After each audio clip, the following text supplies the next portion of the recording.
ಬರೀ ಇದಕ್ಕೆ ಸಂಬಂಧಪಟ್ಟಂಗೆ ಮಾತಾಡೋಣ. Kernel P V. ಹರಿ ನಿವೃತ್ತ ಸೇನಾಧಿಕಾರಿಗಳು ನಮ್ಮ ಜೊತೆಗೆ ಜಾಯ್ನ್ ಆಗಿದ್ದಾರೆ. ಜೊತೆಗೆ ಪ್ರೇಮ್ ಶೇಖರ್ ನಮ್ಮ ಜೊತೆಗಿದ್ದಾರೆ, ಅಂತಾರಾಷ್ಟ್ರೀಯ ವಿದ್ಯಮಾನ ವಿಶ್ಲೇಷಕರು. ಬಹಳ ಅದ್ಭುತವಾಗಿ ಅಂಕಣಗಳನ್ನು ಬರೀತಾರೆ ಪ್ರೇಮ್ ಶೇಖರ್ ಅವರು. ಜೊತೆಗೇನು ಅಂತಂದರೆ ಈ ಅಂತಾರಾಷ್ಟ್ರೀಯ ವಿದ್ಯಮಾನಗಳ ಬಗ್ಗೆ ಅವರ ಆಳ ಅಗಲ ಇದೆಯಲ್ಲ, ಅದು ನಿಜಕ್ಕೂ ಅದು ಅಭಿನಂದನೀಯ. ನಿಜಕ್ಕೂ ಏನು ಅಂತಂದರೆ ಈ ವಿದೇಶಿ ವಿಷಯಗಳ ಬಗ್ಗೆ ಏನಾದರೂ ಅಧ್ಯಯನ ಮಾಡುವಂಥವರು ತಪ್ಪದೆ ಪ್ರೇಮ್ ಶೇಖರ್ ಅವರ ಅಂಕಣಗಳನ್ನು, ಅವರ ಬರಹವನ್ನು ಓದಲೇಬೇಕು. ಅವ್ರ ಜೊತೆ ನಾನು ಸಾಕಷ್ಟು ಚರ್ಚೆ ಮಾಡ್ತೀನಿ. ಭಾರತ ಬೇರೆ ಬೇರೆ ರೀತಿಯಲ್ಲಿ ಈಗಾಗಲೇ ಯುದ್ಧವನ್ನು ಶುರು ಮಾಡಿದೆ ನೋಡಿ.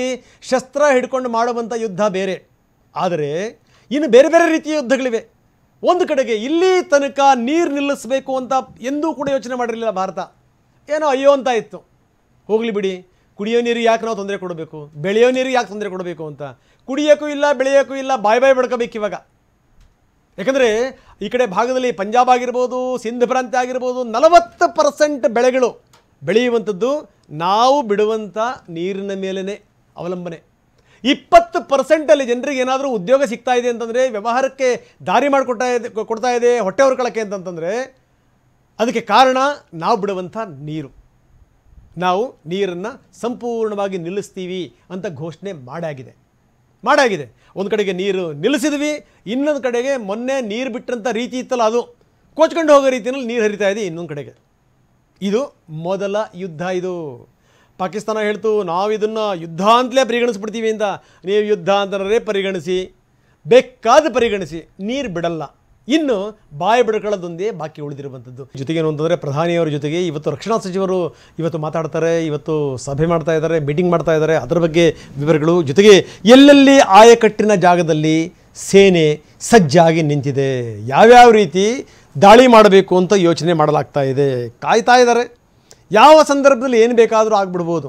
ನಾವು ಈಗಲೇ ಪೂರ್ಣ ಪ್ರಮಾಣದ ಯುದ್ಧ ಆಗಿಬಿಡುತ್ತೆ ಅಂತ ಹೇಳಲ್ಲ, ಆದರೆ ಯಾವ ಸಂದರ್ಭದಲ್ಲಿ ಯಾವ ರೀತಿಯ ತಂತ್ರಗಾರಿಕೆಯನ್ನು ಬೇಕಾದರೂ ಮಾಡಬಹುದು. ಹೀಗಾಗಿ ಏನು ಅಂತಾರೆ, ಬ್ಯಾಕ್ ಟು ಬ್ಯಾಕ್ ಮೀಟಿಂಗ್ಗಳಾಗ್ತಾ ಇವೆ. ಎಲ್ಲಿ ನೋಡಿದ್ರಲ್ಲಿ ಯುದ್ಧ ವಿಮಾನಗಳು ಹಾರಾಡ್ತಾ ಇವೆ, ಸಮುದ್ರದಲ್ಲಿ ಯುದ್ಧ ನೌಕೆಗಳು ಸಜ್ಜಾಗಿ ನಿಂತಿವೆ. ಇನ್ನು ಭೂಸೇನೆ ಎಲ್ಲ ರೀತಿಯಲ್ಲೂ ಕೂಡ, ಸಕಲ ರೀತಿಯಲ್ಲೂ ಕೂಡ ಸಜ್ಜಾಗಿ ನಿಂತಿದೆ. ಬನ್ನಿ, ಈಗ ನಾವೊಂದು ವರದಿ ನೋಡಿದ್ವಿ, ಎಷ್ಟರ ಮಟ್ಟಿಗೆ ನೀರು ನಿಲ್ಲಿಸಿದರೆ ಪರಿಣಾಮ ಏನಾಗ್ಬೋದು ಅಂತ. ಇದು ಮೊದಲ ಯುದ್ಧ.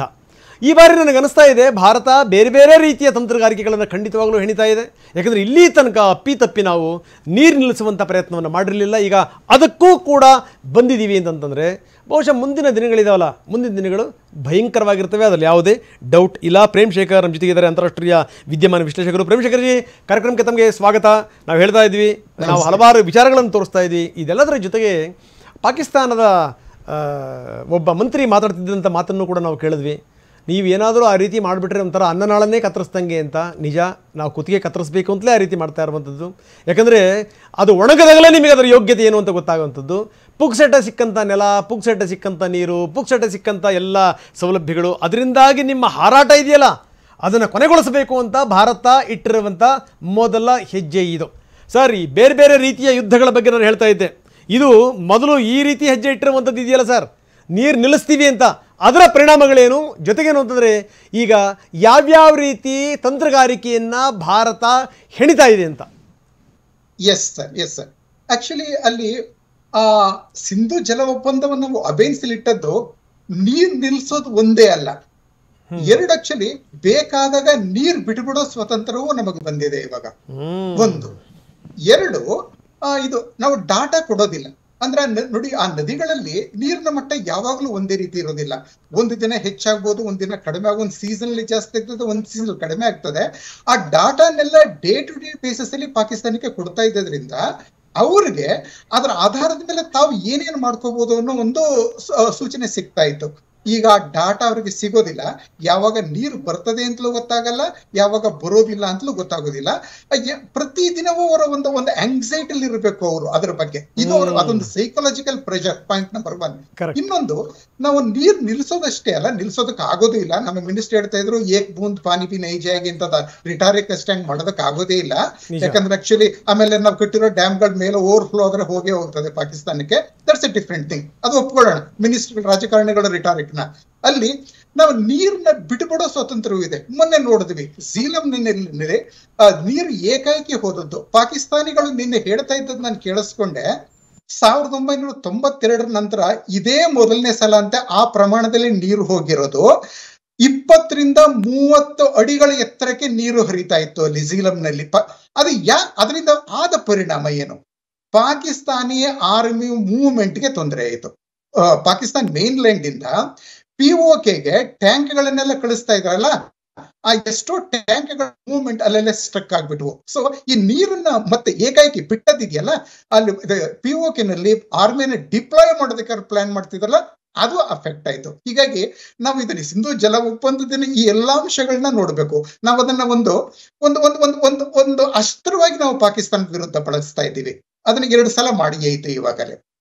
Yes sir. ಸೊ ಇದರ ಪರಿಣಾಮಗಳನ್ನು ಪಾಕಿಸ್ತಾನ ಎದುರಿಸಲೇಬೇಕು. ಬಹುಶಃ ಏನು ಅಂತಂದರೆ ಗಂಟಲು ಒಣಗೋದ್ರಿಂದ ಅದರ ಪರಿಣಾಮ ಆಗುತ್ತೆ, ಅಥವಾ ಏನು ಅಂದರೆ ನಾವು ನೀರನ್ನು ಬೇಕಾದ ಸಂದರ್ಭದಲ್ಲಿ ನಾವು ಬಿಡಬಲ್ಲೆವು ನಾವು. ಹೀಗಾಗಿ ಏನು ಅಂದರೆ ಮುಳುಗದಾಗ ಅದರ ಸ್ಥಿತಿ ಅರ್ಥ ಆಗುತ್ತೆ ಅನ್ನುವಂಥದ್ದು. ಎಸ್, ನಾವು ಒಂದೇ ಒಂದು ಹನಿ ನೀರು ಬಿಡಲ್ಲ ಅನ್ನುವಂಥದ್ದು ಇದೆಯಲ್ಲ, ಅದಕ್ಕೊಂದಿಷ್ಟು ಪರ್ಯಾಯ ವ್ಯವಸ್ಥೆಗಳು ಬೇಕಾಗ್ತವೆ. ಹೀಗಾಗಿ ನಾಳೆಯಿಂದಲೇ ನೀರು ನಿಂತು ಬಿಡುತ್ತೆ ಅಂತ ಹೇಳಕ್ಕೆ ಸಾಧ್ಯ ಇಲ್ಲ. ವಿಪರೀತ ಮಳೆ ಆದಂಥ ಸಂದರ್ಭದಲ್ಲಿ ಡ್ಯಾಮ್ ತುಂಬಿ ಹೋಗುವಂಥ ನದಿಯ ನೀರು ಹೋಗಲೇಬೇಕು. ಜೊತೆಗೆ ಏನಾದರೂ ಒಂದಷ್ಟು ಪ್ಲಾನ್ಗಳು ನಡೀತಾ ಇವೆ. ಈ ಅದರ ಹಿಂದುಗಡೆನೇ ಒಂದಷ್ಟು ಅದನ್ನು ಡಿವೇಟ್ ಮಾಡಿ ಬೇರೆ ಬೇರೆ ಭಾಗದಲ್ಲಿ ಡ್ಯಾಮ್ಗಳನ್ನು ಕಟ್ಟಬೇಕು ಅನ್ನುವಂಥದ್ದು. ಈ ಮುಖಾಂತರ ಏನು ಅಂದರೆ ಮುಂದಿನ ದಿನಗಳಲ್ಲಿ ಭವಿಷ್ಯದಲ್ಲಿ ನೀರು ಬಿಡಬೇಕು ಅಂದರೂ ಕೂಡ ಬಿಡಲಿಕ್ಕೆ ಸಾಧ್ಯ ಇಲ್ಲ, ಅಂಥ ಸ್ಥಿತಿ ಕೂಡ ಉದ್ಭವ ಆದರೆ ಆಶ್ಚರ್ಯ ಇಲ್ಲ. ಏನಂತೀರಿ ಸರ್? ಆಕ್ಚುಲಿ ನಾವು ಅದನ್ನ ಡೈವರ್ಟ್ ಮಾಡೋ ಪ್ಲಾನ್ ಇದೆ, ನಿಜ. ಅಂದ್ರೆ ಈಗಾಗಲೇ ನಾವು ಎಲೆಕ್ಟ್ರಿಸಿಟಿ ಪ್ರೊಡಕ್ಷನ್ಗೆ ಕಟ್ಟಿರುವಂತ ಡ್ಯಾಮ್ಗಳನ್ನ ಹೈಟ್ ಅನ್ನ ಎತ್ತರಿಸಬಹುದು, ನಾವು ಅದನ್ನ ಮಾಡಬಹುದು. ಮತ್ತೆ ಝೀಲಂ ಮತ್ತೆ ಚಿನಾಬ್ ಅದನ್ನ ನಾವು ರಾವಿಗೆ ಲಿಂಕ್ ಮಾಡೋದಕ್ಕೆ ಹೋದ್ರೆ ಅದು ಕಾಲುವೆ ಮೂಲಕ ಆಗುವಂತದ್ದಲ್ಲ, ಅದಕ್ಕೆ ನಾವು ಸುರಂಗಗಳನ್ನ ಮಾಡಬೇಕಾಗ್ತದೆ ಅಲ್ಲಿ. ಅದು ಅಡ್ಸೋದು ತುಂಬಾ ಡಿಫಿಕಲ್ಟ್ ಮತ್ತೆ long process, it will take time. ಆದ್ರೆ ನಾವು ಅಲ್ಲಿ ತನಕ ಕಾಯಬೇಕಾಗಿಲ್ಲ. ಇವಾಗ ನಾವು ಆಕ್ಚುಲಿ ಈಗ ನಮ್ಮ ಹೈಡಲ್ ಪ್ರಾಜೆಕ್ಟ್ಸ್ ಇಂದ ನಾವು ಅದನ್ನ ಆ ಶೂಟ್ ಗಳನ್ನ ಬಂದ್ ಮಾಡಿದ್ರೆ ಸಹ ಅವ್ರಿಗೆ ಅದರಿಂದ ನೀರಿನ ಪ್ರಮಾಣ ತುಂಬಾ ಕಡಿಮೆ ಆಗ್ತದೆ, ಅಲ್ಲಿಂದನೇ ಅವ್ರ ತೊಂದರೆ ಶುರುವಾಗ್ತದೆ. ಆಮೇಲೆ ಇನ್ಫ್ಯಾಕ್ಟ್ ಮಳೆಗಾಲದಲ್ಲಿ ಪ್ರವಾಹ ಜಾಸ್ತಿ ಆಗ್ತದೆ, ಅನಂತರ ಬೇಸಿಗೆನಲ್ಲೂ ಸಹ ಇವಾಗ ಗ್ಲೇಷಿಯರ್ ಮೆಲ್ಟ್ ಆಗ್ತಾ ಇರೋದ್ರಿಂದ ನೀರು ಬರ್ತಾನೆ ಇರ್ತದೆ. ಚಳಿಗಾಲದಲ್ಲಷ್ಟೇ ಅಲ್ಲಿ ನದಿಗಳಲ್ಲಿ ನೀರು ಕಡಿಮೆ ಆಗೋದು. ಈಗ ಬೇಸಿಗೆ ಮತ್ತೆ ಮಳೆಗಾಲದಲ್ಲಿ ನೀರಿದ್ದೇ ಇರ್ತದೆ. ನಮ್ಮ ಹತ್ರ ಈಗಿನ 6 ಡ್ಯಾಮ್ಗಳಲ್ಲಿ ಅದು ಓವರ್ಫ್ಲೋ ಆಗೋದು ಖಂಡಿತ. ಆದ್ರೆ ಓವರ್ಫ್ಲೋ ಆದಾಗ ಬರೋ ನೀರಿದೆಯಲ್ಲ, ಅದು ಆಕ್ಚುಲಿ ನಾವಾಗೆ ಬಿಡೋ ನೀರಿದೆಯಲ್ಲ ಈಗಿನ ಡ್ಯಾಮ್ ಇಂದ, ಅದಕ್ಕಿಂತ ತುಂಬಾ ಕಡಿಮೆ ಇರ್ತದೆ. ಹೀಗಾಗಿ ಎಫೆಕ್ಟ್ ಇವಾಗಲೇ ಶುರುವಾಗಿದೆ. ಓಕೆ ಸರ್, ನೀವು ಹಾಗೆ ಸಂಪರ್ಕದಲ್ಲಿರಿ. ಕರ್ನಲ್ PV ಹರಿ ನಮ್ಮ ಜೊತೆಗೆ ಜಾಯ್ನ್ ಆಗಿದ್ದಾರೆ, ನಿವೃತ್ತ ಸೇನಾಧಿಕಾರಿಗಳು. ಅವ್ರ ಜೊತೆಗೂ ಕೂಡ ನಾನು ಚರ್ಚೆ ಮಾಡ್ತೀನಿ. ಆದರೆ ಅದಕ್ಕಿಂತ ಮೊದಲು ಪಾಕಿಸ್ತಾನಕ್ಕೆ ಮತ್ತೊಂದು ಶಾಸ್ತಿ ಮಾಡ್ತಾ ಇದೆ. ಅಂದರೆ ಇವೆಲ್ಲವೂ ಕೂಡ ಸಣ್ಣ ಹೆಜ್ಜೆಗಳು, ಪ್ರಶ್ನೆ ಬೇರೆ. ಪಾಕಿಸ್ತಾನದ 16 ಯೂಟ್ಯೂಬ್ ಚಾನಲ್ಗಳನ್ನು ಬ್ಯಾನ್ ಮಾಡಿದೆ. ಯಾಕಂದರೆ ಇಲ್ಲ ಸಲ್ಲದ ಸಂಗತಿಗಳು ಹರಿದಾಡುವಂಥದ್ದು ಹಿಂಗೇನೆ. ಒಂದು ಕಡೆಗೆ ವಾಟರ್ ವಾರ್, ಇನ್ನೊಂದು ಕಡೆಗೆ ಸೈಬರ್ ವಾರ್, ಡಾನ್, ಸಮಾ, ಏರ್ವೈ, JNN, ರಫ್ತಾರ್, ಪಾಕಿಸ್ತಾನ್ ರೆಫರೆನ್ಸ್, ಬೋಲ್, ಇನ್ಯಾವುದು ಇಲ್ಲ, ಬೋಲ್ಬಾಜಿ ಇಲ್ಲವೇ ಇಲ್ಲ. ಈ ಎಲ್ಲ ಚಾನಲ್ಗಳನ್ನು ನಿಷೇಧ ಮಾಡಲಾಗಿದೆ. ಇನ್ಯಾರೂ ಕೂಡ ಇದನ್ನು ನೋಡಿ ಉತ್ತೇಜನಕ್ಕೊಳಗಾಗುವಂಥ ಅಗತ್ಯ ಇಲ್ಲ. ಯಾಕಂದರೆ ಸುಳ್ಳು ಸುದ್ದಿಗಳನ್ನು ಪ್ರಚಾರ ಮಾಡ್ತಾ ಇದ್ದು ಈ ಚಾನಲ್ಗಳು. ನಾವು ತೋರಿಸ್ತಾ ಇದ್ದೀವಿ ಅದರ ಪಟ್ಟಿನ. ಇದು ಇದು ಇದು ಇದು ತುಂಬ ಸಣ್ಣ ಸಂಗತಿ. ಇದು ಮುಂದಿನ ದಿನಗಳಲ್ಲಿ ಏನಂದರೆ ಎಲ್ಲ ಸಂಗತಿಗಳು ಕೂಡ ಕಡಿತಗೊಳ್ಳುತ್ತವೆ, ಅದರಲ್ಲೇನು ಸಂಗತಿ ಇಲ್ಲ. ನಾನು ಹೇಳ್ತಾ ಇದ್ದೆ, ಎಲ್ಲರೂ ಕೂಡ ಜಾಗ ಖಾಲಿ ಮಾಡಬೇಕು, ಗಡುವು ಮುಗಿದಿದೆ, ನಾಳೆ ಗಂಟು ಮೂಟೆ ಕಟ್ಟಬೇಕು. ನಾನು ಹೇಳ್ತಾ ಇದ್ದೆ, ನಮ್ಮ ಈ ಬಾಲಿವುಡ್ ಮಂದಿಗೆ ಒಂದಿಷ್ಟು ಜನ ಅಲ್ಲಿನ ಹೆಣ್ಮಕ್ಳು ಕರ್ಕೊಂಬಂದು ಕುಣಿಸೋವಂಥ ಹುಚ್ಚಿದೆ, ಅವರು ಕೂಡ ಜಾಗ ಖಾಲಿ ಮಾಡಬೇಕು. ನೀವು ಯಾವ್ಯಾವ ರೀತಿಯಲ್ಲಿ ವೀಸಾ ತೊಗೊಂಬಂದಿದ್ದೀರಿ, 17 ರೀತಿಯ ವೀಸಾಗಳು ಎಲ್ಲವೂ ಕೂಡ ಕ್ಯಾನ್ಸಲ್ ಆಗಿದೆ, ಹೋಗಬೇಕು. ಇನ್ನೆಂದೂ ಕೂಡ ಭಾರತ ಈ ಕ್ರಿಕೆಟ್ ಆಡ್ತೀವಿ, ನಾವೇನಿದ್ರು ಶಾಂತಿ ಮಂತ್ರ ಜಪಿಸ್ತೀವಿ, ಬಸ್ ಬಿಡ್ತೀವಿ, ಟ್ರೈನ್ ಬಿಡ್ತೀವಿ, ಇಂಥವನ್ನೆಲ್ಲ ಬಿಟ್ಬಿಡ್ಬೇಕು. ಇಂಥವನ್ನೆಲ್ಲ ಬಿಟ್ಬಿಡ್ಬೇಕು, ಸಾಕು. ವಿಪರೀತ ಜಾಸ್ತಿ ಆಯಿತು. ಕ್ರೀಡೆಗೆ ಅದು ಅನ್ವಯ ಆಗಲ್ಲ, ಕಲೆಗೆ ಅದು ಅನ್ವಯ ಆಗಲ್ಲ. ಎಂಥ ಸ್ಥಿತಿ ನೋಡಿ. ಅದು ಕ್ರಿಕೆಟ್ಟಿಗೆ ಅನ್ವಯ ಆಗಲ್ಲ, ಅದು ಕಲೆಗೆ ಅನ್ವಯ ಆಗಲ್ಲ, ಕೊಲೆಗೆ ಅನ್ವಯ ಆಗುತ್ತೆ, ಹತ್ಯೆಗೆ ಅನ್ವಯ ಆಗುತ್ತೆ. ಇವ್ಯಾವೂ ಕೂಡ ನಡೆಯಲ್ಲ. ಕರ್ನಲ್ PV ಹರಿ ನಮ್ಮ ಜೊತೆಗೆ ಜಾಯ್ನ್ ಆಗಿದ್ದಾರೆ. ಅವ್ರ ಜೊತೆ ಚರ್ಚೆ ಮಾಡ್ತೀನಿ. ಯಾಕಂದರೆ ಸ್ಥಿತಿಗತಿಗಳು ಯಾವ ರೀತಿ ಇದೆ, ಜೊತೆಗೆ ಏನಂದರೆ ಭಾರತದ ಸಿದ್ಧತೆಗಳು ಯಾವ ರೀತಿ ಇದೆ, ಇಡೀ ಭಾರತೀಯ ಸೇನೆ ಯಾವ ರೀತಿಯಲ್ಲಿ ಸರ್ವಸನ್ನದ್ಧವಾಗಿ ನಿಂತಿದೆ, ಇದಕ್ಕೆ ಸಂಬಂಧಪಟ್ಟಂಗೆ ಜೊತೆಗೆ ಏನಂದರೆ ಬಹಳಷ್ಟು ಸಂಗತಿಗಳಿವೆ ನಿಮ್ಮ ಜೊತೆಗೆ ಮಾತಾಡೋಣ. ಅದಕ್ಕಿಂತ ಮೊದಲು ಶಾರ್ಟ್ ಬ್ರೇಕ್. ರಣಬೇಟೆ ಆರಂಭ ವಿಶೇಷ ಕಾರ್ಯಕ್ರಮಕ್ಕೆ ಮತ್ತೊಮ್ಮೆ ತಮ್ಮೆಲ್ಲರಿಗೂ ಸ್ವಾಗತ. ಇಲ್ಲಿ ಹಲವಾರು ಸಂಗತಿಗಳನ್ನು ಹೇಳಬೇಕು. ಇಡೀ ಈ ರೀತಿ ರಿವಾಜುಗಳು ಯಾವ ರೀತಿ ಸಾಗುತ್ತೆ ಅಂತ ನೋಡಿ. ಒಂದು ದೇಶ ಒಂದು ಹೆಜ್ಜೆ ಇಡಬೇಕು ಅಂತಂದರೆ ತನ್ನದೇ ಆದಂಥ ರೀತಿ ರಿವಾಜುಗಳಿವೆ. ಈಗ ನನಗೆ ಯುದ್ಧ ಬೇಕೋ ಬೇಡವೋ ಅದನ್ನು ಕೇಳಲ್ಲ ದೇಶ, ಅಥವಾ ಯಾರೋ ಯುದ್ಧ ಬೇಕು ಅಂದರು, ಯುದ್ಧ ಬೇಡ ಅಂತಂತಂದರು, ಅವ್ರದನ್ನು ಕೇಳಲ್ಲ ದೇಶ. ಅಗತ್ಯ ಇತ್ತಾ ಒಂದಷ್ಟು ಪ್ರೊಸೀಜರ್ಗಳು ಪ್ರಧಾನಮಂತ್ರಿಗಳು ನಿರ್ಧಾರ ಮಾಡ್ತಾರೆ. ನಿರ್ಧಾರ ಮಾಡಿದ ಮೇಲೆ ರಾಷ್ಟ್ರಪತಿಗಳ ಹತ್ರ ಹೋಗುತ್ತೆ, ರಾಷ್ಟ್ರಪತಿಗಳ ಅಂಕಿತ ಬೀಳುತ್ತೆ, ಬಿದ್ದ ತಕ್ಷಣ ಸೈನ್ಯ ನುಗ್ಗುತ್ತೆ. ನಾವು ಕೆಲವರೆಲ್ಲ ಮಾತಾಡ್ತಿರೋದನ್ನು ನಾವು ನೋಡ್ತೀವಿ. ಎಲ್ಲೋ ಒಂದು ಕಡೆಗೆ ನಾವು ಹೇಳ್ದಂಗೆ ಕೇಳುತ್ತೇನಪ್ಪ ದೇಶ ಅನ್ನೋ ರೀತಿಯಲ್ಲಿ ನಾವು ಮಾತಾಡ್ತೀವಿ, ನಮ್ಮ ನಾಯಕರುಗಳು ಮಾತಾಡ್ತಾರೆ. ಎಲ್ಲೋ ಒಂದು ಕಡೆಗೆ ಏನು ಅಂದರೆ ಪ್ರಧಾನಮಂತ್ರಿಗಳು ನಿರ್ಧಾರ ಮಾಡಾದ್ಮೇಲೆ, ರಾಷ್ಟ್ರಪತಿಗಳು ನಿರ್ಧಾರ ಮಾಡಾದ್ಮೇಲೆ, ಅಂಕಿತ ಬಿದ್ದಾದಮೇಲೆ ಆ ಅಂಕಿತವಾದ ಪತ್ರವನ್ನು ಯಾರೇ ಹಿಡ್ಕೊಂಬಂದು ಸಿದ್ದರಾಮಯ್ಯನವ್ರ ಹತ್ರ, ಸರ್ ನಾವು ಯುದ್ಧಕ್ಕೆ ಸಿದ್ಧವಾಗಿದ್ದೀವಿ, ದಯವಿಟ್ಟು ತಾವೊಂದು ಸಹಿ ಹಾಕಿ ಅಂತ ಯಾರು ಕೇಳಲ್ಲ. ಹೋಗಿ ಮಮತಾ ದೀದಿ ಹತ್ರ ಓಡೋಗಿ ಮಮತೆಯಿಂದ ಸಹಿ ಹಾಕಿದ್ದೀರಿ ಅಂತ ಯಾರು ಕೇಳಲ್ಲ. ನಾವು ವಿಜಯ ಯುದ್ಧಕ್ಕೆ ಹೋಗ್ತಾ ಇದ್ದೀವಿ, ಅದಕ್ಕೋಸ್ಕರ ಪಿಣರಾಯಿ ವಿಜಯನ್ ಅವರೇ ದಯವಿಟ್ಟು ನೀವು ಸಹಿ ಹಾಕಿ ಅಂತ ಯಾರು ಕೇಳಲ್ಲ. ಯಾರು ಕೇಳಲ್ಲ ಬಿಡಿ. ಇನ್ನು ಬೇರೆ ಬೇರೆ ರಾಜ್ಯದವರು BJP ಮುಖ್ಯಮಂತ್ರಿಗಳೇ ಇರ್ತಾರೆ, ಅವ್ರ ಹತ್ರ ಯಾರೂ ಹೋಗಲ್ಲ. ಹಿಂಗಾಗಲ್ಲ, ಸ್ಥಿತಿ ಹಿಂಗಿಲ್ಲ. ಮೊದಲೆಲ್ಲ ಏನು ಅಂದರೆ ನಮ್ಮಲ್ಲಿ ಜಾತಿ, ಧರ್ಮ, ಮತ, ಪಂಗಡ, ಭಾಷೆ, ಜಗಳ, ಗುದ್ದಾಟ, ಹೊಡೆದಾಟ ಎಲ್ಲ ಇತ್ತು, ಎಲ್ಲ ಇದೆ, ಈಗಲೂ ಇದೆ. ದೇಶ ಅಂದ ತಕ್ಷಣ ನಾವು ಒಂದಾಗ್ತಾ ಇದ್ವಿ. ದೇಶ ಅಂದರೆ ನಾವು ಒಂದು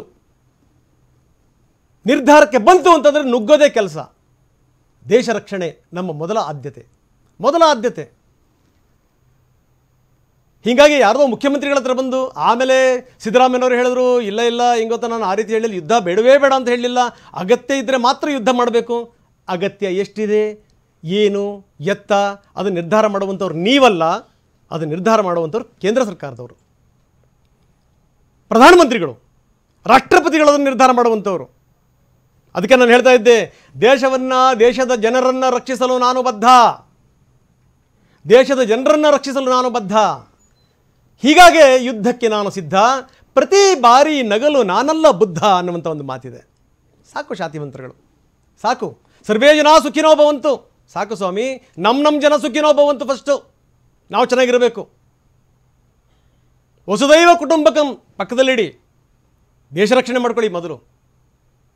ಇದು ಸಂಗತಿ. ಇನ್ನು ಪಾಕಿಸ್ತಾನದ ನಾಯಕರು ಹೇಳ್ತಾ ಇದ್ದಾರೆ, ನಮ್ಮಲ್ಲಿ ಅಣ್ವಸ್ತ್ರಗಳಿದ್ದಾವೆ. ಇದೊಂದು ಬೆದರಿಕೆ. ಇದು ನಿಮ್ಮಲ್ಲಿ ಅಣ್ವಸ್ತ್ರಗಳಿದೆ, ನೀವು ಪ್ರಯೋಗಿಸ್ತೀರಿ, ನಾವೇನು ದೀಪಾವಳಿ ಪೂಜೆಗೆ ಇಟ್ಕೊಂಡಿರೋದು ಅದನ್ನು ಪ್ರಧಾನಮಂತ್ರಿಗಳು ಅದನ್ನೇ ಹೇಳಿದ್ದಾರೆ, ನೀವು ಒಂದು ಹಾಕಿ ನಾವು 10 ಹಾಕ್ತೀವಿ ಅಂತ. ಈಗ ಆ ರೀತಿ ಬೆದರಿಕೆಗಳು ಕೂಡ ಬರ್ತಾ ಇವೆ. ಎಷ್ಟು ಬಾಂಬ್ಗಳಿವೆ, ಎಷ್ಟು ಪರಮಾಣು ಬಾಂಬ್ಗಳಿವೆ. ಕಳೆದ ಬಾರಿ ಪ್ರೇಮ್ ಶೇಖರ್ ಜಿ ಹತ್ರ ನಾನು ಚರ್ಚೆ ಮಾಡುವಂಥ ಸಂದರ್ಭದಲ್ಲಿ ಬಹಳ ಕೆಲವೊಂದು ರೋಚಕ ಸಂಗತಿಗಳನ್ನು ಹೇಳಿದ್ರು ಅವರು. ಏನೋ ಬಾಂಬ್ಗಳು ಅವ್ರ ಹತ್ರನೇ ಇದ್ದಾವ ಅಥವಾ ಏನಾದರೂ ಬೇರೆ ದೇಶದಲ್ಲಿ ಇಟ್ಟಿದ್ದಾರಾ, ಯಾವ್ಯಾವ ದೇಶದ ಜೊತೆಗೆ ಏನೇನು ಒಪ್ಪಂದ. ಯಾಕಂದರೆ ಒಂದು ಭಿಕ್ಷುಕ ರಾಷ್ಟ್ರ ಎಲ್ಲದಕ್ಕೂ ಕೂಡ ಸಿದ್ಧವಾಗಿಬಿಡುತ್ತೆ. ಬಹುಶಃ ಏನು ಅಂದರೆ ಇದರ ಮನಸ್ಥಿತಿಯನ್ನು ಅರಿತುಕೊಂಡೇ ಬೇರೆ ಬೇರೆ ರಾಷ್ಟ್ರಗಳು ಬೇರೆ ಬೇರೆ ಕಡೆಗೆ ಏನಾದರೂ ಅದನ್ನು ಇಡುವಂಥ ಪ್ರಯತ್ನಗಳನ್ನು ಮಾಡಿಸಿವೆಯಾ, ಈ ಪ್ರಶ್ನೆ ಕೂಡ ಇದೆ. ನಾನು ಮಾತಾಡ್ತೀನಿ. ಕರ್ನಲ್ PV ಹರಿ ನಮ್ಮ ಜೊತೆಗಿದ್ದಾರೆ. ಸರ್, ಕಾರ್ಯಕ್ರಮಕ್ಕೆ ತಮಗೆ ಸ್ವಾಗತ. ನಾವು ನೋಡ್ತಾ ಇದ್ದೀವಿ ಎಲ್ಲ ರೀತಿಯಲ್ಲೂ ಕೂಡ ಯುದ್ಧಕ್ಕೆ ಸಜ್ಜಾಗಿ ನಿಂತಿದೆ ಭಾರತ. ಏನಂತೀರಿ ಸರ್? ಇದು ಭಯಂಕರ ಒಂದು ಧರ್ಮ ಸಂಕಟವಾದ ಒಂದು ಪರಿಸ್ಥಿತಿ ನಮ್ಮ ದೇಶಕ್ಕೆ ಬಂದಿದೆ. ಈ ರೀತಿಯಾದ ಒಂದು ಭಯಂಕರ ಒಂದು ಘಟನೆ ನಡೀಬಾರ್ದಾಗಿತ್ತು. ಬಟ್ ಕನ್ಸಿಡರಿಂಗ್ ಪಾಕಿಸ್ತಾನ್ ಅವರ ಒಂದು ಈಗ ಉಗ್ರವಾದಿತ್ವ ಏನಿದೆ ಇಲ್ಲಿ ಇಂಡಿಯಾದಲ್ಲಿ, ಅದು ಮೇನ್ ರೀಸನ್ ಪಾಕಿಸ್ತಾನ. ಉಗ್ರವಾದಿಗಳು ಕಾಶ್ಮೀರಿಗಳಲ್ಲ, ಕಾಶ್ಮೀರಿಗಳು ಇರ್ಬೋದು, ಬಟ್ ಅವ್ರನ್ನ ಬ್ರೈನ್ ವಾಶ್ ಮಾಡಿದ್ದು, ಅವ್ರನ್ನೆಲ್ಲ ಮಾಡಿದ್ದು ಪಾಕಿಸ್ತಾನನೇ. ಅದಕ್ಕೆ ಕರೆಕ್ಟಾಗಿ ನಿಮಗೆ ಗೊತ್ತಾಗಬೇಕು. ಆಸಿಮ್ ಮುನೀರ್ ಅವನು ISI ಚೀಫ್ ಆಗಿದ್ದ. ISI ಮೀನ್ಸ್ ಆ್ಯಂಟಿ ಹಿಂದೂ, ಆ್ಯಂಟಿ ಇಂಡಿಯಾ ಇದೆ ಅವರ ಮನಸ್ಥಿತಿ. ಅದೇ ಹೌದು. ಇಲ್ಲಿ ಬೆಂಗಳೂರಲ್ಲಿ ಆಗಲಿ, ರಾಮೇಶ್ವರಂ ಕೆಫೆ ಆಗಲಿ, ಈ ಭಟ್ಕಲಲ್ಲಿ ಅಲ್ಲಿ ಇಲ್ಲಿ ಏನೇನು ಬ್ಲಾಸ್ಟ್ಗಳಾಗಿದೆ ಇಂಡಿಯಾದಲ್ಲಿ ಇಲ್ಲಿವರೆಗೆ, ಅಕ್ಷರಧಾಮ ದೇವಸ್ಥಾನ ಇರ್ಬೋದು, ತಾಜ್ ಹೋಟ್ಲ್ ಇರ್ಬೋದು, ಎಲ್ಲ ಮಾಡಿರೋದು ISI. ಅದು ಎಲ್ಲರಿಗೂ ಗೊತ್ತು. ISI ಗುಪ್ತಚರ ಇಲಾಖೆ. ಆ ಗುಪ್ತಚರ ಇಲಾಖೆಯ ಮೇಯ್ನ್ ಡೈರೆಕ್ಟರ್ ಆಗಿದ್ದ ಜನರಲ್ ಆಸಿಮ್ ಮುನೀರ್. ಅವನಿಗೆ ಒಂದು 6-7 ವರ್ಷ ಈಗ ಅವನಿಗಿನ್ನೂ ರಿಟೈರ್ಮೆಂಟ್ ಆಗಿಲ್ಲ, ಇನ್ನೂ ಇರಬೇಕಲ್ಲೇ ಅವನು. ಸೊ ಪಾಕಿಸ್ತಾನದಲ್ಲಿ ಯಾರು ಆ್ಯಂಟಿ ಇಂಡಿಯಾ ಮತ್ತು ಕಾಶ್ಮೀರ ಆ್ಯಂಟಿ ಹಿಂದೂ ಮಾತಾಡ್ತಾರೆ ಅವ್ರಿಗೆ ಅವರ ಒಂದು ಇದು ಭದ್ರತೆ ಇರ್ತದೆ ಅಂತೇಳಿ ಮಾಡ್ತಾ ಇದ್ದಾರೆ. ಬಟ್ ಈಗ ನಾನು ಹೇಳ್ತಾ ಇದ್ದೀನಿ, ಇದೆಲ್ಲ ಮುಂಚೆನೇ ಇವರು ಪ್ಲ್ಯಾನ್ ಮಾಡಿ ಈ ಹಮಾಸ್ ಉಗ್ರಗಳದ್ದು ಇದಾದ ಮೇಲೆ ಹಮಾಸ್ಗಳನ್ನ ಕರೆಸಿ ಇವರಿಗೆ ಟ್ರೈನಿಂಗ್ ಕೊಡಿಸಿ, ಅದೇ ರೀತಿ ಹಮಾಸ್ಗಳು ಯಾವ ರೀತಿ ಗಾಜಾ ಚಿಟ್ಟೆಯಲ್ಲಿ ಎಂಟರಾಗಿ 1500 ಹುಡುಗಿಯರನ್ನ ಯಾವ ರೀತಿ ಜಾಲಿಯಾಗಿ ಚೆನ್ನಾಗಿ ಈ ರೀತಿ ಪಾರ್ಟಿಗಳನ್ನ ಮಾಡಿಕೊಂಡು ಡ್ಯಾನ್ಸ್ ಮಾಡ್ಕೊಂಡಿದ್ರು, ಆ ಟೈಮಲ್ಲಿ ಹೇಗೆ ಕೊಂದರು ಅದೇ ರೀತಿ ಕೊಲ್ಲಲಿಕ್ಕೆ ಅಂತ ಕೂಡ ಐಡಿಯಾ ಹಾಕಿ ಬಂದಿರೋದು. ಈ ಐಡಿಯಾ ಹಾಕಿ ಬಂದು ಆ ಟ್ರೆಕ್ಕಿಂಗ್ ಏರಿಯಾದಲ್ಲಿ ಮೇಲೆ ಅವನಿಗೆ ಗೊತ್ತು ಅಲ್ಲಿ ಸೆಕ್ಯೂರಿಟಿ ಕಡಿಮೆ ಇದೆ ಮತ್ತೇಳಿ ಎಲ್ಲ ಮಾಡಿ ಸ್ಕೆಚ್ ಮಾಡಿ ಎಸ್ಕೇಪ್ ರೂಟ್ಗಳು ಯಾವುದು ಇರಬಾರ್ದು, ಆಂಬುಲೆನ್ಸ್ ಬರಬಾರ್ದು, ಹೆಲಿಕಾಪ್ಟರ್ ಲ್ಯಾಂಡ್ ಆಗಬಾರ್ದು ಅಂಥ ಜಾಗದಲ್ಲಿ ಮಾಡಿದ್ದಾನೆ. ಇದಕ್ಕೆ ಮೇನ್ ಕಾರಣ ಕಾಶ್ಮೀರಿ ಲೋಕಲ್ಸ್ಗಳು ಕೆಲವರು ಇದ್ದಾರೆ. ಆ ಕಾಶ್ಮೀರಿ ಲೋಕಲ್ಗಳ ಫುಲ್ ಸಪೋರ್ಟಿಂದ ಯಾರ್ಯಾರು ಬಂದರು ಈಗ ಅವ್ರ ಮನೆಗಳನ್ನೆಲ್ಲವನ್ನು ಕೂಡ ಉಡಾಯಿಸಲಾಗ್ತಾ ಇದೆ. ಜೊತೆಗೆ ಒಂದು ಸ್ಪಷ್ಟ ಸಂದೇಶ ರವಾನಿಸಿದ್ದಾರೆ. ಈಗ ಬಿಲ್ಕುಲ್ ಸರ್, ಈಗ ಕೆಲವೊಂದು ಸೂಕ್ಷ್ಮ ಪ್ರದೇಶಗಳು ಕೆಲವೊಂದು ಕಡೆಗೆ ಕೆಲವೊಂದು ಕಡೆಗೆ ಏನಾದರೂ ಸಂಪರ್ಕ ಕತ್ತರಿಸ್ಬಿಟ್ರೆ ಪಾಕಿಸ್ತಾನದ್ದು, ಅದಕ್ಕೆ ನೀವು ಫ್ಯೂಯಲ್ ಇಂದ ಹಿಡಿದು ಯಾವುದೇ ಸರಬರಾಜು ಆಗಲ್ಲ ಅಂತನ್ನೆಲ್ಲವನ್ನು ಕೂಡ ಸೇನೆ ಟಾರ್ಗೆಟ್ ಮಾಡಿ ಇಟ್ಕೊಂಡಿದೆ ಅಂತ. ಐಸೋಲೇಷನ್ ಮಾಡಬೇಕು. ಫಸ್ಟ್ ಐಸೋಲೇಷನ್ ಮಾಡಿ ಮತ್ತೆ ಸುತ್ತುವರಿಯಿರಿ. ಮತ್ತು ನಾವು ಟಾರ್ಗೆಟ್ ಮಾಡಿದ್ವಿ, ಈಗ ಆಲ್ರೆಡಿ ಸೆಲೆಕ್ಷನ್ ಆಫ್ ಟಾರ್ಗೆಟ್ಸ್ ಆಗಿರಬೇಕು. ಈಗ ಸೆಲೆಕ್ಷನ್ ಆಫ್ ಟಾರ್ಗೆಟಲ್ಲಿ ನಾವು ಇಂಡಿಯಾದವರು, ನಾವು ಭಾರತದವರು, ನಾವು ಸುಮ್ಮನೆ ಹೋಗಿ ಜನಗಳ ಮಧ್ಯದಲ್ಲಿ ಧಾರ್ಮಿಕ ಪ್ಲೇಸ್ಗಳಲ್ಲಿ ನಾವು ಬಾಂಬ್ಗಳು ಹಾಕಲಿಕ್ಕೆ ಅದಕ್ಕೆ ಹೋಗೋದೇ ಇಲ್ಲ. ನಮ್ಮಲ್ಲಿ ಏನಿದ್ರು ಸಹ ಅವ್ರ ಇನ್ಫ್ರಾಸ್ಟ್ರಕ್ಚರ್, ಈ ಟ್ರೈನೀಸ್ ಎಲ್ಲಿ ಟ್ರೈನಿಂಗ್ ಕ್ಯಾಂಪ್ಸ್ ಇದೆ ನಿಮಗೆ ಗೊತ್ತಿರಬೇಕು. ನಾನು ಭಾಳ ಇದ್ದೆ, ನಮ್ಮ ಅಭಿನಂದನ್ ಇದ್ದ ಟೈಮಲ್ಲಿ ನೀವು ನನ್ನ ಹತ್ರ ಕೇಳ್ತಾ ಇದ್ರಿ ಅಲ್ಲಿ ಉಗ್ರವಾದಿಗಳು ಇದೆ. ಈಗ ಉಗ್ರವಾದಿಗಳು ಎಲ್ಲಿದ್ದಾರೆ, ಮುಜಫರಾಬಾದಲ್ಲಿ ಸೈಯದ್ ಹಫೀಜ್ ಇಲ್ಲಿ ಇವರೆಲ್ಲ ಇದ್ದಾರೆ, ಅವರು ಅಲ್ಲಿಲ್ಲ ಈಗ. ಯಾಕೆಂದರೆ ಇವನು ಮೇನ್ ಜನರಲ್ ಸಾಹೇಬ ಇವನು ಇದಾನಲ್ಲ, ಈ ಕರ್ಮ ಈ ದರಿದ್ರ ನನಗೆ ಬರ್ತಾ ಇದೆ ಅವನ ಮೇಲೆ ಭಯಂಕರ ಭಾಷೆಗಳು. But I don't want to use in the media of yours. ಇವನು ಇದೆಲ್ಲ ಮಾಡಿ ಈಗ ಬಿಲ್ಕುಲ್ ಇಂಡಿಯಾಕ್ಕೆ ಎಷ್ಟು ಪ್ರಚೋದನೆ ಬೇಕೋ ಅಷ್ಟು ಮಾಡ್ತಾ ಇದ್ದಾನೆ. ಸೊ ಅಲ್ಲಿ ಅವನೇನು ಮಾಡ್ತಾನೆ, ಅಲ್ಲಿರೋದನ್ನು ಶಿಫ್ಟ್ ಮಾಡಿಸ್ತಿರ್ತಾನೆ ಆಗಾಗ. ಟ್ರೈನಿಂಗ್ ಸೆಂಟರ್ನ ಶಿಫ್ಟ್ ಈಗ ನಾವು ಆ ಸೆಲೆಕ್ಷನ್ ಆಫ್ ಟಾರ್ಗೆಟ್ ಮಾಡಿ ಮುಜಫರಾಬಾದು ಅಲ್ಲಿ ಇಲ್ಲಿ POK ಅಲ್ಲಿ ನಾವಲ್ಲಿ ಬಾಂಬ್ ಹಾಕಿದ್ರು ಸಹ ಅಲ್ಲಿ ಇರೋದಿಲ್ಲ ಅವರು. ನಿಜ. ಹಾಗಾದ್ರೆ ನೆಕ್ಸ್ಟ್ ಟಾರ್ಗೆಟ್ ಏನು, ಯಾವ ರೀತಿ ಏನು ಎತ್ತ, ಅದ್ರ ಬಗ್ಗೆ ನಾನು ಮಾತಾಡ್ತೀನಿ. ಪ್ರೇಮ್ ಶೇಖರ್ಜಿ ಎಲ್ಲವನ್ನೂ ಕೂಡ ತಾವು ಗಮನಿಸ್ತಾ ಇದ್ರಿ. ಜೊತೆಗೆ ಏನಂದರೆ ಪದೇ ಪಾಕಿಸ್ತಾನ ಹೇಳುವಂಥ ಒಂದು ಮಾತು, ನಮ್ಮಲ್ಲಿ ಅಣ್ವಸ್ತ್ರಗಳಿವೆ. ಹಿಂದೆ ಪ್ರಧಾನಮಂತ್ರಿಗಳು ಯಾವುದೋ ಒಂದು ಭಾಷಣದಲ್ಲಿ ಹೇಳ್ತಾ ಇದ್ರು, ಹೌದು ಸ್ವಾಮಿ ನಿಮ್ಮ ಹತ್ರ ಇದ್ದಾವೆ ಅಸ್ತ್ರಗಳು, ನಮ್ಮ ಹತ್ರ ಇಲ್ವಾ, ನಾವೇನು ಇಟ್ಟಿರೋದೇನು ಪೂಜೆಗೆ ನಾವು ಅನ್ನುವಂಥ ಪ್ರಶ್ನೆ ಕೇಳಿದರು. ಈ ಪದೇ ಇದೊಂದು ಹೆದರಿಸುತ್ತಲ್ಲ, ಅಣ್ವಸ್ತ್ರಗಳಿವೆ, ಅಲ್ಲೋಲ ಕಲ್ಲೋಲಗಳಾಗ್ಬಿಡ್ತವೆ, ಅದ್ರ ಬಗ್ಗೆ ಏನಂತೀರಿ ಸರ್? ಈ ಮಾತು ಓಕೆ, ಅಣ್ವಸ್ತ್ರಗಳಿವೆ ಪಾಕಿಸ್ತಾನದಲ್ಲಿ, ಅದೊಂದು ಡಿಕ್ಲೇರ್ಡ್ ನ್ಯೂಕ್ಲಿಯರ್ ಸ್ಟೇಟ್, ಆ ಮಾತನ್ನ ಒಪ್ಪುಕೊಳ್ಳೋಣ. ಇದು ಇನ್ಫ್ಯಾಕ್ಟ್ ಪಾಕಿಸ್ತಾನ ಅಣ್ವಸ್ತ್ರವನ್ನು ಗಳಿಸ್ಕೊಂಡದ್ದು 1987 ನಲ್ಲಿ.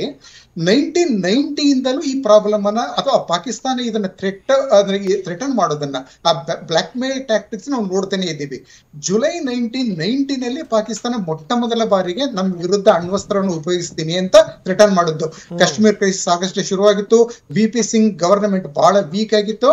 ಅವಾಗ ನನಗೆ ಸಿಕ್ಕದ ರಿಪೋರ್ಟ್ ಏನು ಅಂತ ಹೇಳಿದ್ರೆ, ಸರ್ಗೋದಾ ಏರ್ಪೋರ್ಟ್ ಅಲ್ಲಿ F-16ಗಳಿಗೆ ನ್ಯೂಕ್ಲಿಯರ್ ಬಾಂಬ್ಗಳನ್ನ ಹಾಕಿ ಪೈಲಟ್ಗಳಿಗೆ ಕಾಕ್ಪಿಟ್ ಅಲ್ಲಿ ಕೂತ್ಕೊಂಡು ನಮ್ಮ ಮುಂದಿನ ಆರ್ಡರ್ಗಾಗಿ ಕಾಯಿರಿ ಅಂತ ಅವ್ರಿಗೆ ಹೇಳ್ಬಿಟ್ಟು ಇಂಡಿಯಾಕ್ಕೆ ಕ್ರಿಪ್ಟಿಕ್ ಲ್ಯಾಂಗ್ವೇಜ್ ಅಲ್ಲಿ ಪಾಕಿಸ್ತಾನ ಮೆಸೇಜ್ ಕಳಿಸ್ತು. ಓಕೆ, ನೀವು ಕಾಶ್ಮೀರದಿಂದ ನಿಮ್ಮ ಆರ್ಮಿಯನ್ನ ವಾಪಸ್ ತಗೊಳ್ಳದೇ ಇಲ್ಲ ಅಂದ್ರೆ ನಾವು we will actually attack you with nuclear weapons ಅಂತ. ಉದ್ದೇಶ ಏನಂದ್ರೆ ಇಂಡಿಯಾನಾಗೆ ಎದುರಿಸಿ ನಮ್ಮ ಆರ್ಮಿ ಕಾಶ್ಮೀರದಿಂದ ಬಂದ್ರೆ ತಕ್ಷಣ ಕಾಶ್ಮೀರದಲ್ಲಿ ಕಾಶ್ಮೀರ ಇಂಡಿಪೆಂಡೆಂಟ್ ಡಿಕ್ಲೇರ್ ಮಾಡ್ಕೊಳ್ಳೋದು, ಆಮೇಲೆ ಪಾಕಿಸ್ತಾನದ ಪಾರ್ಟ್ ಅಂದ್ರೆ ಇದು ಪಾಕಿಸ್ತಾನದ ಪ್ಲಾನ್ ಆಗಿತ್ತು. ಆವಾಗ ನಮ್ಮ ವಿದೇಶ ಮಂತ್ರಿ ಐಕೆ Gujral, when he became prime minister later, he did something very dirty, but as foreign minister he did a nice job. VP Singh ಅವರಿಗೆ ಜವಾಬ್ದಾರಿ ಕೊಟ್ಟರು ರಿಪ್ಲೈ ಮಾಡಿ ಅಂತ. ಇದು ಇನ್ಫ್ಯಾಕ್ಟ್ ಐಕೆ ಗುಜರಾಲ್ ಪಾಕಿಸ್ತಾನದ ಭಾಷೆಗಿಂತಲೂ ಕಟುವಾದ ಭಾಷೆಯಲ್ಲಿ ಹೇಳಿದ್ರು, ನೀವು ಹೀಗೆ ಮಾಡಿದ್ರೆ ನಿಮಗಿಂತಲೂ ದೊಡ್ಡದಾಗಿ ನಿಮಗೆ ನಾವು ಅದು ವಿನಾಶ ತರ್ತೀವಿ ಅಂತ. ಸೊ ಎರಡು ದೇಶಗಳು ಒಂದಕ್ಕೊಂದು ಡಿಕ್ಲೇರ್ ಮಾಡ್ಕೊಂಡದ್ದು ಆವಾಗ. ಅಂದ್ರೆ ನಮಗ್ ಗೊತ್ತಿಲ್ಲ ಅದು ಸಾರ್ವಜನಿಕರಿಗೆ, ದೇಶಗಳು ತಾವ್ತಾವೆ ಈಗ ನ್ಯೂಕ್ಲಿಯರ್ ಪವರ್ಸ್ ಅಂತ. ಆವಾಗ ಮೆಸೇಜ್ ಐಕೆ ಗುಜರಾಲ್ ಅವರಿಂದ ಹೋದದ್ದೇ ಪೈಲಟ್ಗಳಿಗೆ ಕಾಕ್ಪಿಟ್ ಇಂದ ಇಳಿದು ಮನೆಗೆ ಹೋಗೋದಕ್ಕೆ ಹೇಳಿದ್ರಂತೆ. ಓಕೆ ಫೈನ್, ಸ್ವಲ್ಪ ಡ್ರಾಮ್ಯಾಟಿಕ್ ಆಗಿದೆ ವಿಷಯ, fine, that is the next. Actually ನಮ್ಗೆ ಮತ್ತೆ ಥ್ರೆಟನ್ ಮಾಡಿದ್ದು ಪಾರ್ಲಿಮೆಂಟ್ ಅಟ್ಯಾಕ್ ನಂತರ 10 ತಿಂಗಳ ಕಾಲ ಆ ಸ್ಟ್ಯಾಂಡ್ ಅಪ್ ಆಗಿತ್ತಲ್ಲ ಆವಾಗ. December 2001 to I think October 2002 ಅವಾಗ 3 ಸಲ ಇಂಡಿಯನ್ ಆರ್ಮಿ POK ಎಂಟರ್ ಮಾಡೋದಕ್ಕೆ ಟ್ರೈ ಮಾಡ್ತು, ಟೆರರಿಸ್ಟ್ ಕ್ಯಾಂಪ್ ಡಿಸ್ಟ್ರಾಯ್ ಮಾಡೋದಕ್ಕೆ. 3 ಸಲ ಪಾಕಿಸ್ತಾನ ನ್ಯೂಕ್ಲಿಯರ್ ವೆಪನ್ ಅನ್ನ ಬ್ರ್ಯಾಂಡಿಶ್ ಮಾಡಿ ನಮ್ಮನ್ನ ಹಿಂದೆ ಕಳಿಸ್ತು.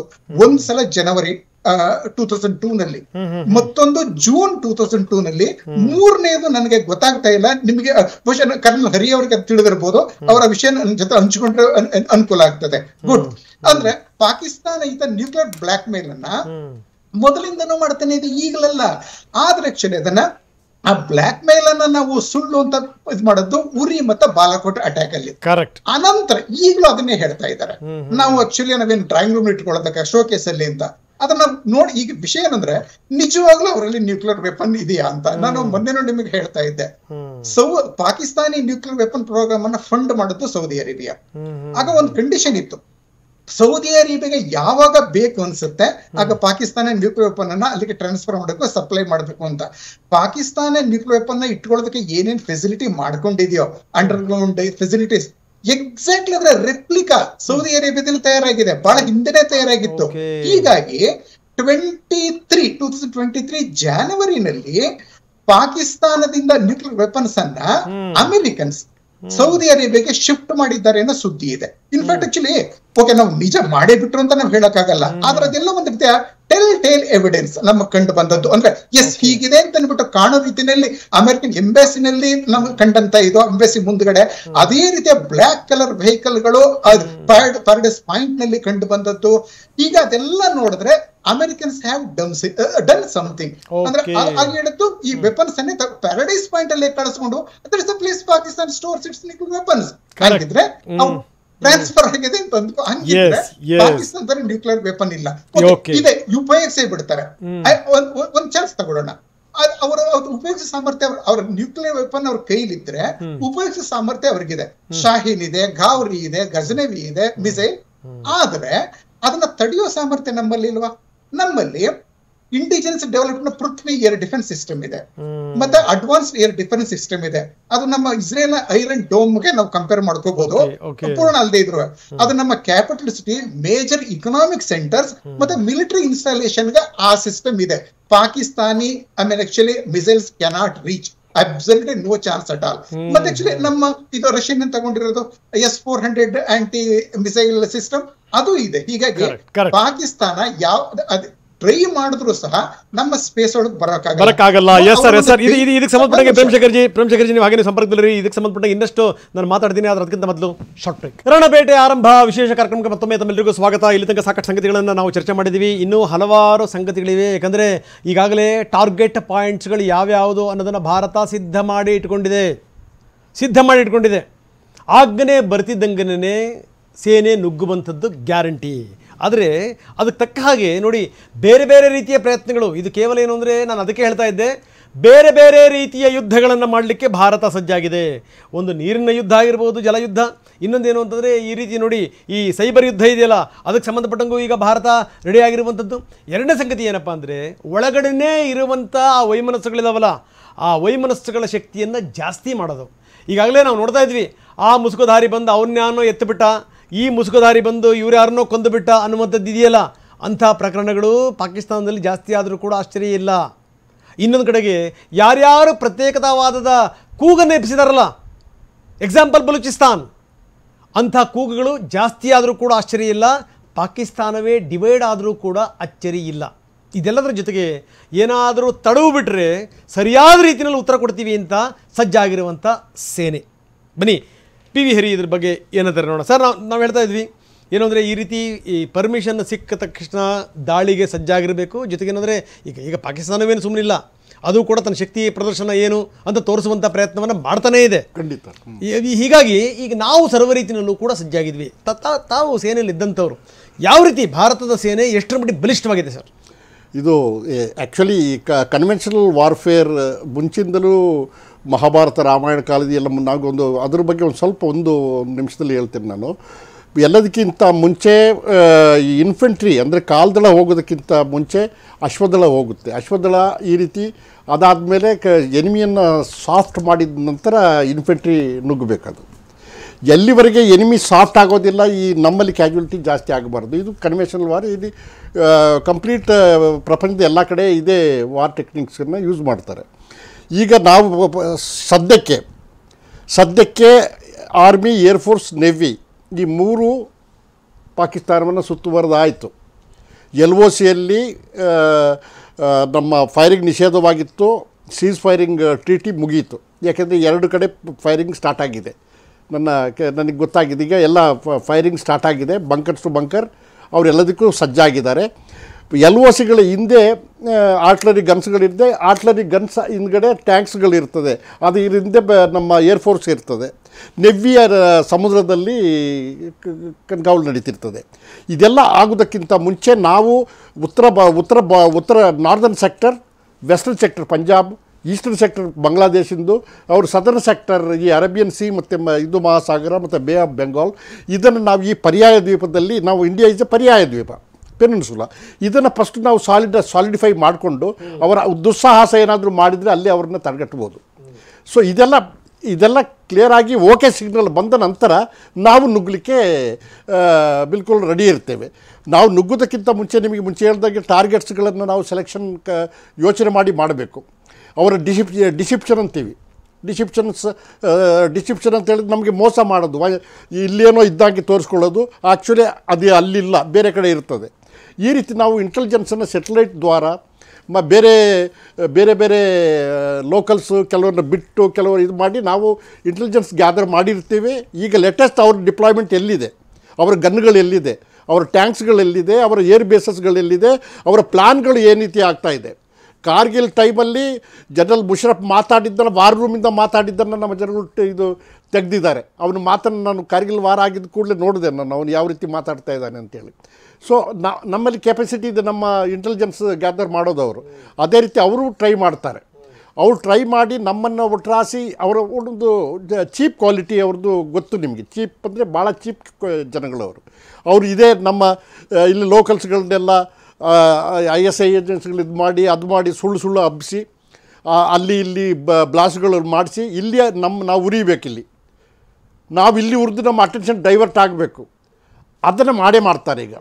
ಅದನ್ನು ನಾವು ಎಲ್ಲ ಆಫೀಸಸ್ಗಳಲ್ಲಿ, ಎಲ್ಲ ಸ್ಕೂಲ್ಗಳಲ್ಲಿ ನಾವು ಅದನ್ನು ಚೆನ್ನಾಗಿ ರಕ್ಷಣೆ ಇಟ್ಕೋಬೇಕು ಇನ್ನು ಮೇಲೆ. ಓಕೆ ಪ್ರೇಮ್ ಶೇಖರ್ ಜಿ, ಕಳೆದ ಬಾರಿ ನೀವು ಮಾಡಿದಂಥ ಚರ್ಚೆ ಇದೆಯಲ್ಲ, ಅದು ಬಹಳಷ್ಟು ಜನ ನೋಡಿದ್ದಾರೆ. ಜೊತೆಗೆ ಏನಂದರೆ ಎಷ್ಟು ಸಂಗತಿಗಳನ್ನು ತಾವು ಹೇಳಿದ್ರಿ ಅಂತಂದರೆ, ಈ ಅಣುವಾಂಬಗಳ ವಿಚಾರಕ್ಕೆ ಸಂಬಂಧಪಟ್ಟಂಗಿಂದ ಹಿಡಿದು ಇಂದಿರಾ ಗಾಂಧಿಯವರು ಏನಾದರೂ ಒಂದು ಅವಧಿಗೆ ಏನಾದರೂ ಮುಂದುವರೆದು ಬಿಟ್ಟಿದ್ದಿದ್ರೆ, VP ಸಿಂಗ್ ಬರದೇ ಹೋಗಿದ್ದಿದ್ರೆ ಬಹುಶಃ ಏನು ಅಂತಂದರೆ ಅಣ್ವಸ್ತ್ರ ಸಹಿತ ರಾಷ್ಟ್ರ ಪಾಕಿಸ್ತಾನ ಆಗ್ತಾನೇ ಇರಲಿಲ್ಲ ಅನ್ನುವಂಥ ಮಾತಿದೆಯಲ್ಲ. ಇದು ಬಹಳಷ್ಟು ಸಂಗತಿಗಳು.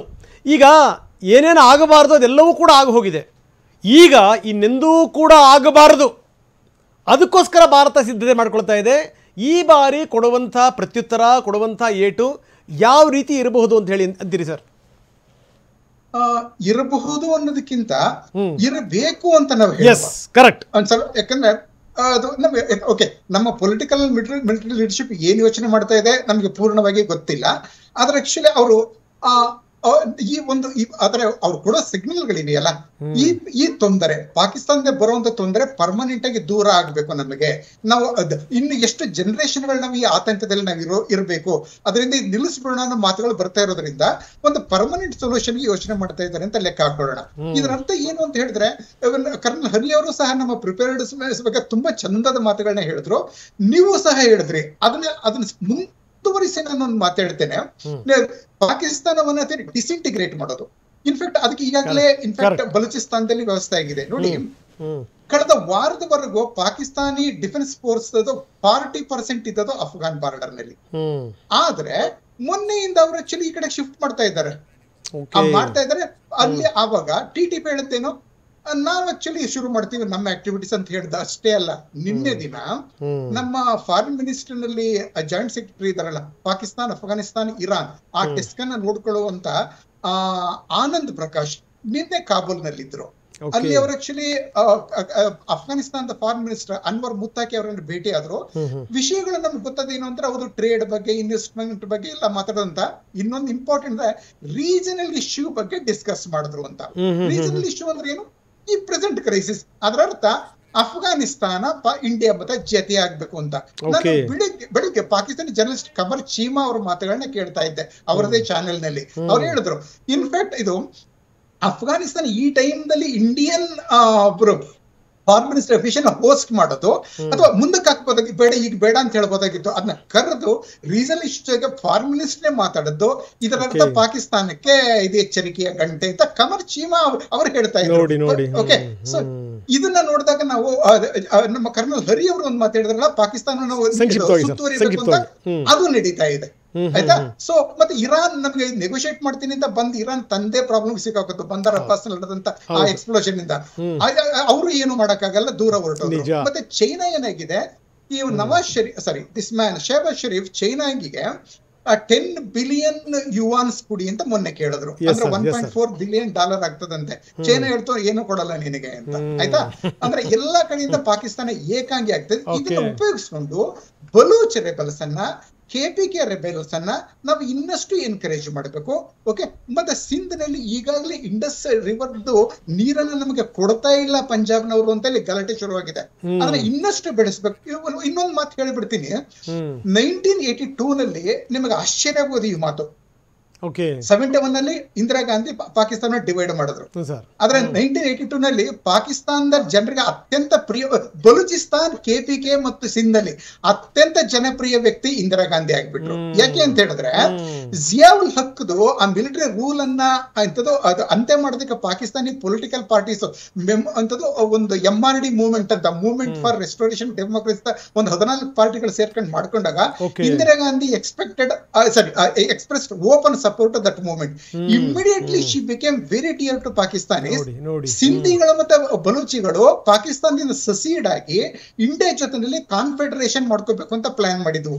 ಅದನ್ನ ತಡೆದದ್ದು ಅಮೆರಿಕದ ರೊನಾಲ್ಡ್ ರೀಗನ್. ಸ್ವಲ್ಪ ಎಲೆಕ್ಷನ್ ಏನಾದ್ರು ಮಾಡಿ, ನಕಲಿ ಎಲೆಕ್ಷನ್ ಮಾಡಿ ಜನರನ್ನ ಅಟೆನ್ಷನ್ ಬೇರೆ ಕಡೆ ತಿರುಗಿಸ್ಬಿಡು, ಇಲ್ಲಾಂದ್ರೆ ಪಾಕಿಸ್ತಾನ ಉಳಿಯೋದಿಲ್ಲ ಅಂತ. ಹಾಗೆ ಮಾಡಿನೇ ಜಿಯಾವುಲ್ ಹಕ್ ಆಕ್ಚುಲಿ ಮೊಹಮ್ಮದ್ ಖಾನ್ ಜುನೇಜ್ ಅನ್ನ ಪ್ರೈಮ್ ಮಿನಿಸ್ಟರ್ ಮಾಡದ್ದು. ಓಕೆ, ಅಮೆರಿಕಗೆ ಯಾಕೆ ಬೇಕಾಗಿತ್ತು ಅಂತ ಹೇಳಿದ್ರೆ ಪಾಕಿಸ್ತಾನ ಡಿಸೆಂಟೇಟೆಡ್ ಆಗಿ ಬಲೂಚಿಸ್ತಾನ ಮತ್ತೆ ಸಿಂಧ್ ಇಂಡಿಯಾ ಕಡೆಗೆ ಬಂದ್ಬಿಟ್ರೆ ಅಫ್ಘಾನಿಸ್ತಾನಕ್ಕೆ ಅಮೆರಿಕದ ವೆಪನ್ಸ್ ಹೇಗೆ ಹೋಗ್ತವೆ ಸೋವಿಯತ್ ಆರ್ಮಿ ವಿರುದ್ಧ ಫೈಟ್ ಮಾಡೋದಕ್ಕೆ? ಆಯ್ತಾ, ಇದು ಜಿಯೋ ಪೊಲಿಟಿಕಲ್ ಕ್ವೆಶ್ಚನ್. ಬಹುಶಃ ಏನಂದ್ರೆ ಈಗ ಮತ್ತೊಮ್ಮೆ ಅಂತ ದಿನಗಳಾದ್ರೂ ಕೂಡ ಆಶ್ಚರ್ಯ ಇಲ್ಲ. ಯಾಕಂದ್ರೆ ಅಲ್ಲಿನ ಪ್ರತ್ಯೇಕತಾವಾದಕ್ಕೆ ಭಾರತ ಬೆಂಬಲ ಕೊಟ್ಟು ಈ ಪಾಕಿಸ್ತಾನ ಛಿದ್ರವಾದರೂ ಕೂಡ ಆಶ್ಚರ್ಯ ಇಲ್ಲ. ಸರ್, ಸಮಯದ ಅಭಾವದಿಂದಾಗಿ ನಾನು ಇಲ್ಲಿಗೆ ನಿಲ್ಲಿಸ್ತಾ ಇದ್ದೀನಿ. ಪ್ರೇಮಶೇಖರ್ಜಿ, ಇನ್ನಷ್ಟು ಸುದೀರ್ಘವಾಗಿ ನಾವು ಇನ್ನೊಂದು ಸರಿ ಚರ್ಚೆ ಮಾಡೋಣ. Thank you very much. Colonel PV Hari ಅವರೇ, ತಮಗೂ ಕೂಡ ಥ್ಯಾಂಕ್ ಯು ವೆರಿ ಮಚ್, ಧನ್ಯವಾದ. ಇದು ಈಗಿನ ವಿಶೇಷ. ನಿರಂತರ ಸುದ್ದಿಗಾಗಿ ನೋಡ್ತಾ ಇರಿ TV9.